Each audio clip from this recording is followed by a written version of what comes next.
तो शिरीष जी, हम लोग चर्चा कर रहे थे वर्गी डैम के बारे में और रास्ते में आ गया जी गोभी और मूली का पराठा। जी जी जी। तो बताएं दोस्त।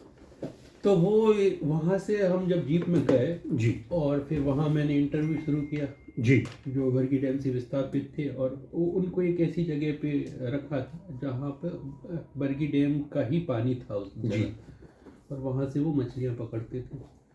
तो जब मैं इंटरव्यू किया और मैंने कहा मुझे वापस जाना, बोला आप कैसे जाएंगे वापस? मैंने कहा क्यों? बोला वो जीप चली गई, एक ही बार आती दिन में एक, तो बहुत दूर था, सड़क वहाँ थी नहीं।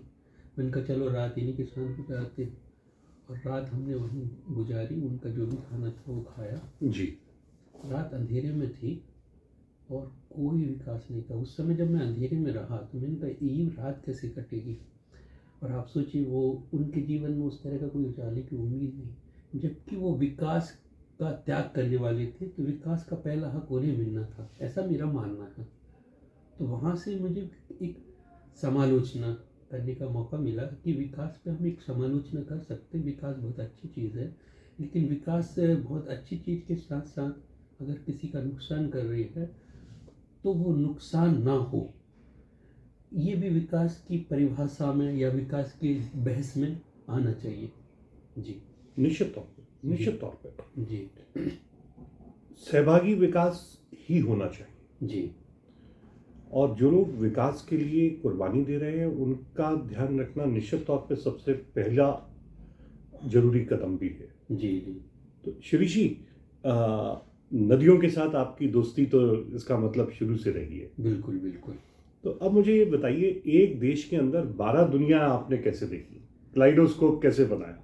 एक देश 12 दुनिया में कई तरह की कहानियाँ, जैसे मैंने आपको बताया, विस्थापन की है, बहु विस्थापन की, पलायन की है, रेड लाइट एरिया की है, शहरों में जिस तरह का विकास होता है उस तरह के विकास की कई सारी कम्युनिटी हैं। तिरुमली इसमें है, सैयद मदारी है, भील भिलाला है, उसके बाद पारदी है। तो इस तरह की बहुत सारी कम्युनिटीज़ हैं, बेगा है। और ये जो है छोटे किसान है, छत्तीसगढ़ है, और आप मध्य प्रदेश है, गुजरात है, और महाराष्ट्र है, गोवा है, इस तरह की राजस्थान है, इस तरह की कई स्टेट है। तो एक बहुत वेरिएशन था, और मैं इसका नाम सोच रहा था पढ़ते पढ़ते पढ़ते पढ़ते। जी तो उसकी पिक्चर में इस तरह से खींच रहा था कि जैसे मैंने बस्तर का अपना अपना ही लिखा फिर से पढ़ना शुरू किया। जी तो एक पिक्चर है और उसको मैंने लिखा भी है कि जगदलपुर के अस्पताल में बहुत सारी खटिया ऐसी उल्टी लेटी हुई थी। तो मैंने कहा ये क्या है? जी। अपने एक साथी रिपोर्टर से पूछा तो उसने कहा ये एम्बुलेंस है। खटिया एम्बुलेंस? उल्टी खटिया है जी। और उसको एम्बुलेंस। मैंने कहा ये क्या मामला है? बोला यहाँ से आदिवासी 2 किलोमीटर, 5 किलोमीटर, 7 किलोमीटर से खटिया को उल्टी करते हैं, मरीज को उस पर लेटाते हैं, वहाँ से लेते लेते लेते आते हैं, कभी नदी कभी पहाड़ जंगल करके, और जगदलपुर के अस्पताल तक पहुँचते हैं 1 दिन 2 दिन में। बिल्कुल।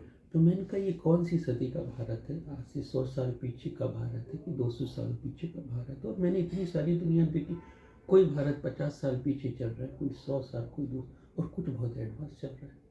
कुछ है जो न्यूयॉर्क है, और कुछ है जो सोमालिया जैसा है जिसका मैंने जिक्र आपसे किया, और कुछ है जिनकी दुनिया बदलती नहीं, और कुछ की आप देखो तो शहर थोड़े दिनों में आते पूरा रोज हर सेकंड बदल रही होती है। तो मैंने कहा एक देश के अंदर कितनी दुनिया? तो मेरे चैप्टर थे 12।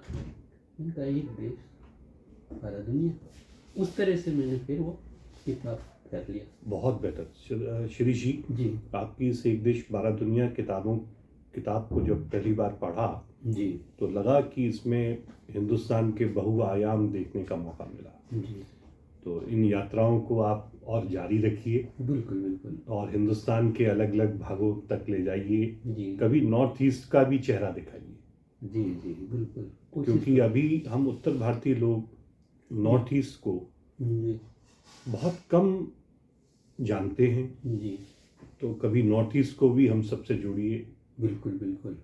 और लक्षद्वीप, अंडमान, जी इनकी यात्राएं भी कराइए। जी और उन लोगों को जिनको घूमने का शौक भी है और समाज को जानने का भी शौक है, जी आपकी किताबों को पढ़ के वो आनंद लेते रहें, ऐसी शुभकामनाएं हैं। जी। भाई शिरीष जी की जो किताब नदी सिंदूरी है, इसके पहले पेज पे लिखा हुआ है, युवा लेखक शिरीष खरे का लेखन एक साथ वैचारिक और साहित्यिक कसौटियों पर खरा उतरता है। और ये अनुशंसा की है काशीनाथ सिंह जी ने। तो दोस्तों, शिरीष खरे जी अभी दिल्ली आए हुए हैं